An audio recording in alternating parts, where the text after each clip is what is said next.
This is the NFL, and it's on EA Sports.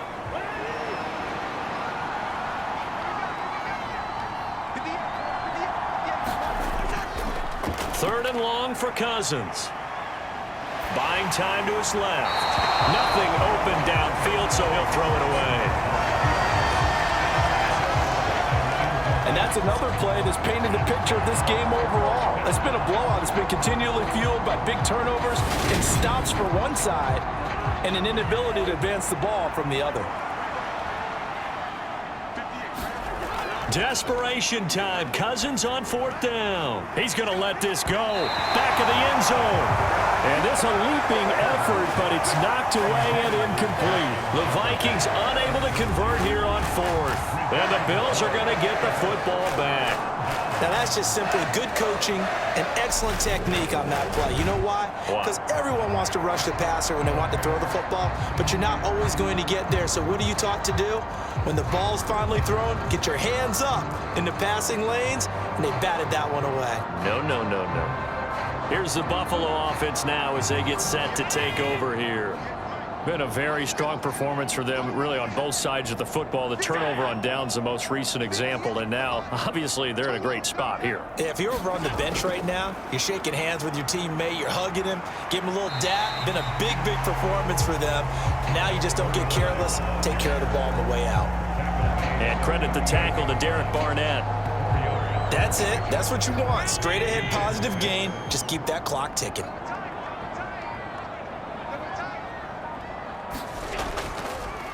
On second down, Huntley, and he'll be brought down right at the 45-yard line.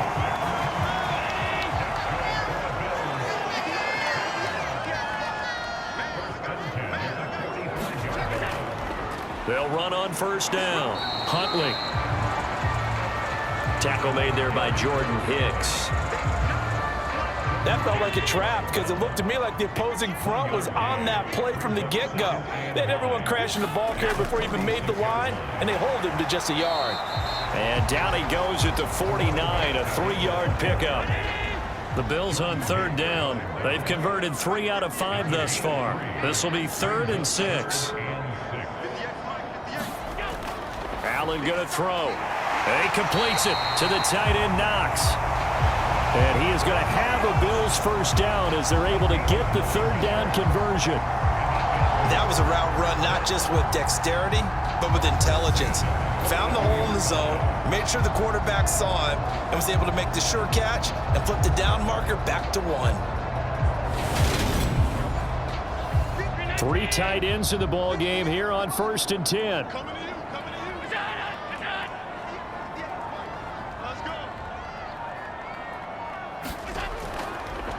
Now a handoff up the middle. Huntley trying to find a lane, but instead he'll get back to the line of scrimmage and no more. Call it no gain on the play, and it'll be 2nd down.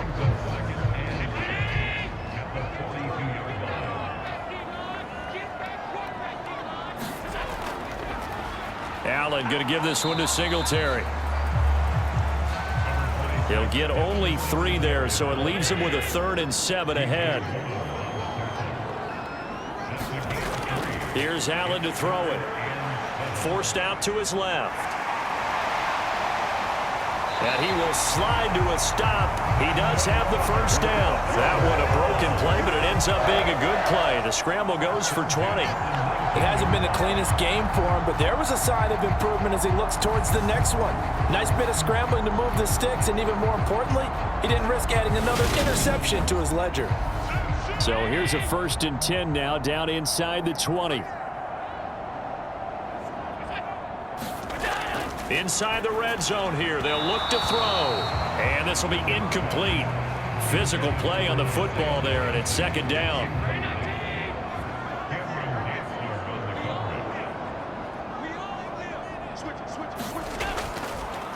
Up the middle they go. Huntley. And not even back to the line of scrimmage this time as they're on him quickly once more. It'll go as a loss of a yard, so now they deal with 3rd and 11. When this offense gathers to watch the tape, they're going to like a lot of what they saw. They put up big numbers, but they might fast forward through that last play. Oh, there won't be any fast forwarding, partner. I've sat in those sessions before. You end up spending more time on the bad plays than you do on the good ones. It's just the nature of coaches. But I know sitting in that room, when you've had a big game, the night that they've had, you don't want to hear that. You just want to focus on the good stuff. And he's going to be stopped well short of what he needed as the tackle is made at the 18-yard line. 2 yards on the pickup there. It's 4th down. Well, praise has to go to the guys on the offensive line because they've had a very nice, productive day running the football. How about that poor defensive line? They've been knocked around the entire game, and while they slowed them down on that run, can they continue to do so? Because they haven't had much success throughout this ball game. The kick by Bass is good, and the Bills will add on to their lead.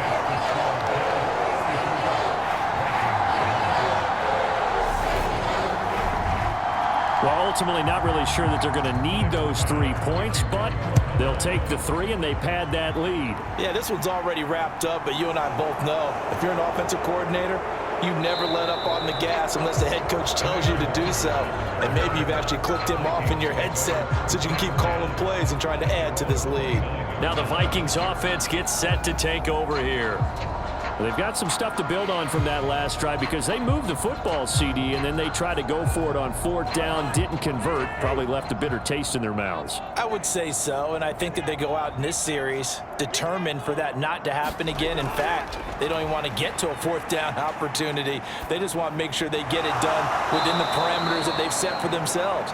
Run their offense, get it into the end zone. Yeah, I think a little bit of determination and a dash of anger. So the completion results there in 9 yards, and that'll give them a short yardage situation here for 2nd down. Cousins to throw it. Open man is Osborne. He's got him. They call his number again. It's his 6th catch and a 1st down. Throwing, Cousins. On this one, incomplete. The pressure got to him as he released it. And it's 2nd down.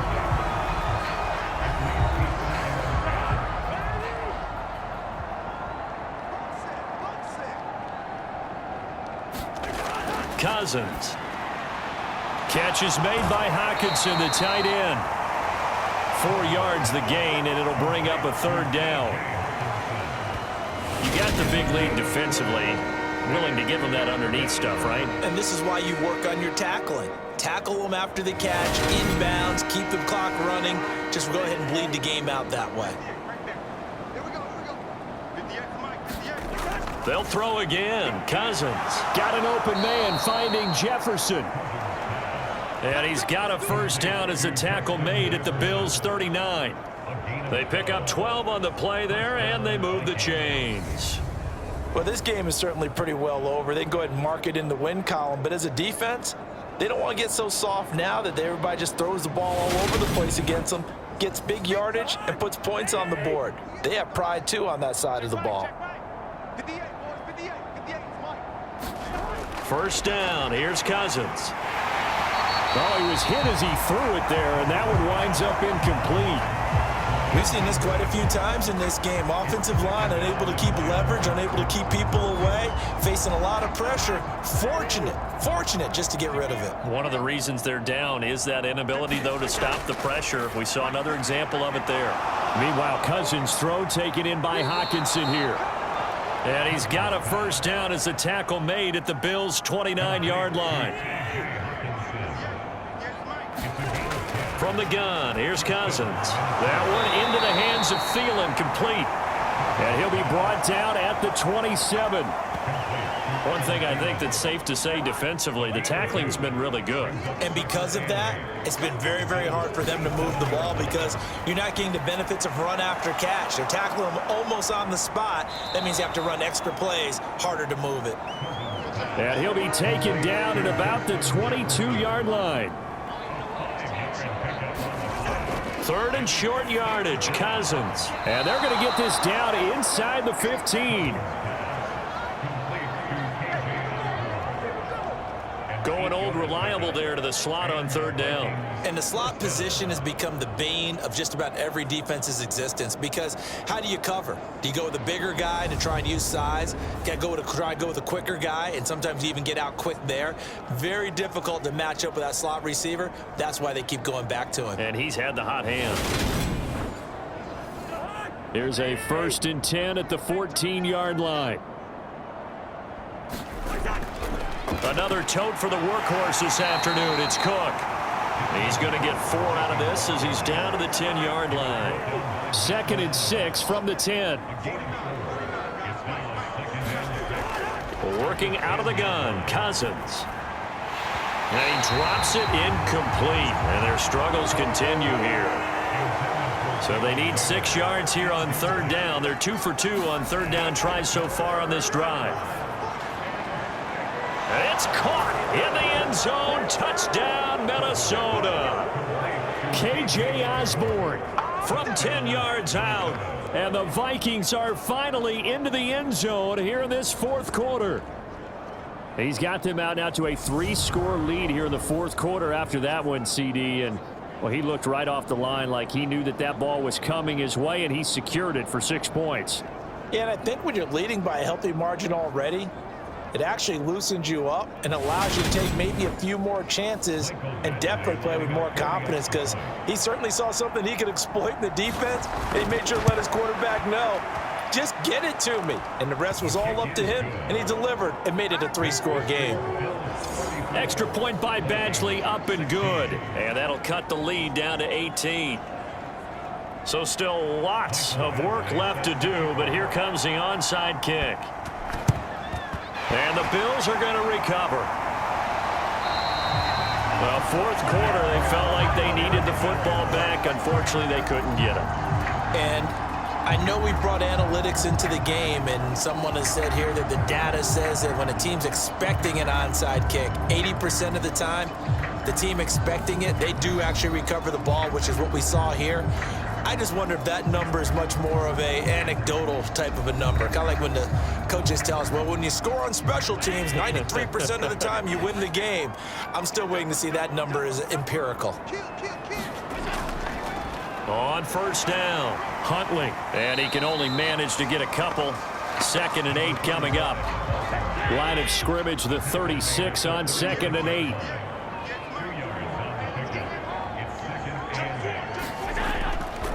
They go again with Huntley. And he'll be upended at the 33 following a gain of 3. And guess what? It brings up third down. The Bills on third down. They've had good success, 5 for 8 to this point. This will be 3rd and 5. Oh, it's a screen pass. That's complete. And he's brought down short. 2 yards there. Needed 4. Boy, that was certainly well read defensively. And the key to any screenplay is space to work. And there was none to be found there. And they tackle him for just a short gain.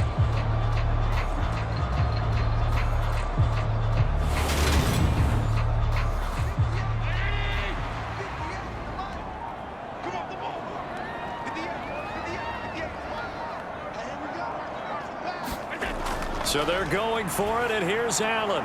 The throw on target to his receiver, McKenzie. And he is going to have the Bills first down as they manage to convert, and that'll keep the drive alive. Give them credit. They knew what they wanted to dial up on 4th. They executed it for 9 yards, and the offense stays out there. They'll run on first down with Singletary. And he's going to take this ahead for right around 3 yards, but no more than that. 2nd down.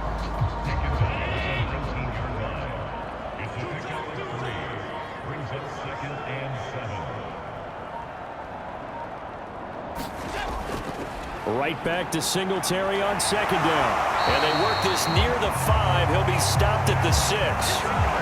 It's a nice pickup of 12 yards, and it gives him a 1st and goal. Starting to become a tough spot for this defense. You're down, fourth quarter, looking a little fatigued maybe on that side of the ball. Partner, we've seen this before, haven't we? Because every coach we've ever talked to says body language is important. And now you're seeing guys with their hands on their hips, they're bent over, hands on their knees. And the offensive guys are just saying, let's just keep running it at them. We've got them now. They run here with Singletary and a minuscule gain of maybe a yard from the 6 to the 5.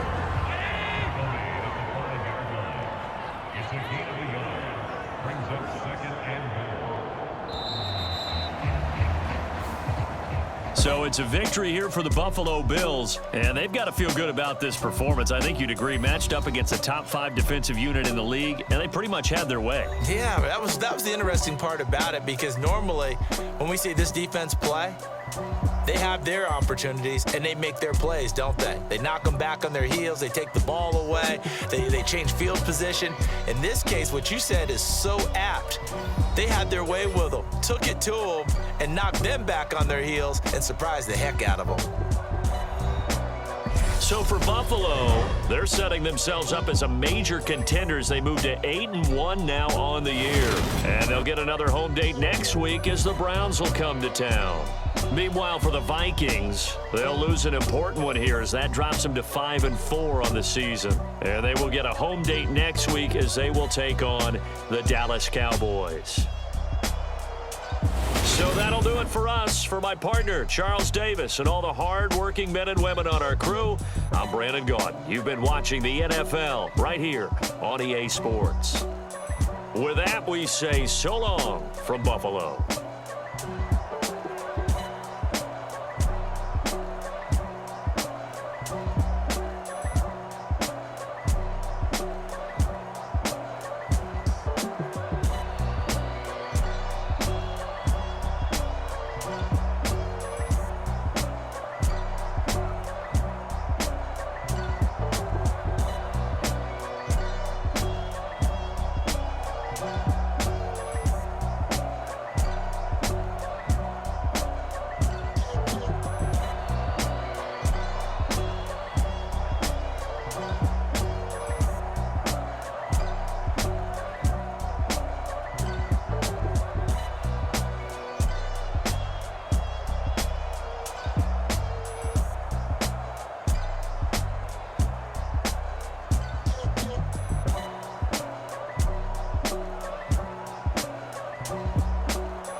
Vikings.